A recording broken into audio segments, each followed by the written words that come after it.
Hello everyone, today I am going to explain you the basics of geometry. Let's begin. This is Tina. Welcome to Maths Eliminator.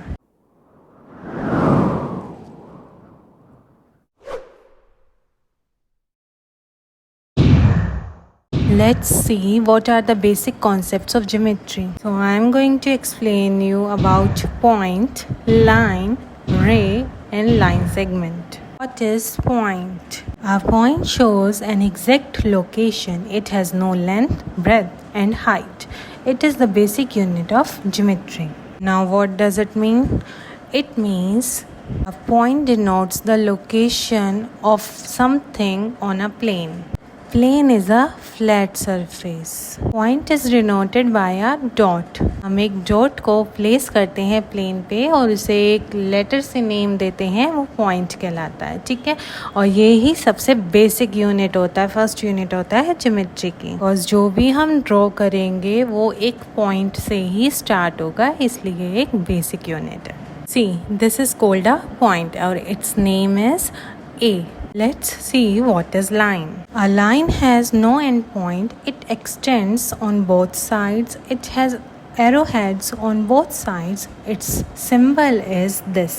See, एक line का कोई भी and point नहीं होता है, वो दोनों डायरेक्शंस में एंडलेसली बढ़ती जाती है. ठीक है, दैट इज़ वाई उनके दोनों साइड पे एरो हेड्स होते हैं. आपको यहाँ सिंबल में दिख रहा है, दोनों तरफ एरो हेड्स हैं. ठीक है, और उसका सिंबल, लाइन का सिंबल भी यही होता है. और हम जो नेम से डिनोट करते हैं वो लेटर्स यूज़ करते हैं. आप कोई सा भी लेटर यूज़ कर सकते हो, वो कैपिटल लेटर में होना चाहिए. यहाँ पे ए और बी नाम दे देते हैं, तो ये क्या हो गई, line A B. Next one is ray. A ray begins at a point and go endlessly on the other side. It has no fixed length. Its symbol is this. सी, एक जो रे होता है वो पॉइंट से स्टार्ट होता है और एक डायरेक्शन में एंडलेसली बढ़ता है. लाइन दोनों साइड्स से बढ़ती है लेकिन रे एक साइड से बढ़ती है. ठीक है, इसलिए इसकी फिक्स्ड लेंथ नहीं होती. जैसे लाइन दोनों साइड से बढ़ती है तो उसकी भी फिक्स्ड लेंथ नहीं होती, और ये एक साइड से बढ़ती जाती है इसलिए इसकी भी फिक्स्ड लेंथ नहीं होती. बस इसका एक एंड पॉइंट होता है. और ये जो सिंबल है इसे ये रे का सिंबल है. इसको भी आप अल्फ़ाबेट से नेम दोगे तो हम यहाँ पे दे देते हैं एल एंड एन, तो ये आपकी रे है L N. Let's talk about line segment. A line segment is a distance between two points. It has a definite length. The symbol of line segment is this.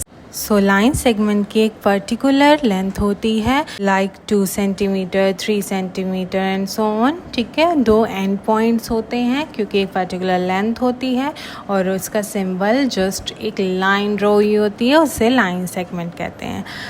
यहाँ पे हम line segment को name दे देते हैं OP. Now we are going to solve the question. Your question is identify and name the figures. See, यहाँ पे आपको एक डॉट दिया है और मैंने आपको बताया था डॉट क्या होता है, ये पॉइंट होता है. ने आइडेंटिफाई कर दिया कि ये पॉइंट है, अब उसे हमें नेम भी देना है और नेम हम लेटर्स में देंगे तो हम इसे सी दे देते हैं. पॉइंट का सिंबल लगाएंगे और सी लिखेंगे. सेकेंड इज, जल्दी से आइडेंटिफाई करो, जिसके एक साइड पे एरो होता है उसे हम रे कहते हैं. अब इसको हम आर एस नेम दे देते हैं. मैंने आपको बताया था कि हम कुछ भी लेटर से नेम दे सकते हैं. जस्ट आर एस लिखा होगा तो हमें पता तो नहीं चल जाएगा ना किसका नाम है, पॉइंट का, लाइन सेगमेंट का, लाइन का, रे का. इसलिए इसके ऊपर सिंबल्स लगाते हैं. तभी आपको मैंने इनकी डेफिनेशंस में सिंबल बताए थे. तो आर एस के ऊपर हम एक एरो लगा देंगे, ये रे आर एस कहलाएगा. थर्ड वन इज, अब यहाँ पे देखो, यहाँ 2 एंड पॉइंट्स हैं, तो ये क्या है, लाइन सेगमेंट. इसको भी हम लेटर्स में नेम देंगे, तो हम एल एम ले लेते हैं. अब एल एम को भी हम जस्ट ऐसे ही शो करेंगे तो हमें पता नहीं चलेगा ये लाइन सेगमेंट है. उसके लिए हमें ऊपर लाइन सेगमेंट का सिंबल लगाना होगा, जो जस्ट है एक आपको लाइन ड्रॉ करना है. होप आपके बेसिक कॉन्सेप्ट्स क्लियर हो गए. ज्योमेट्री के नेक्स्ट वीडियो में हम टाइप्स ऑफ एंगल्स के साथ मिलते हैं जल्दी ही.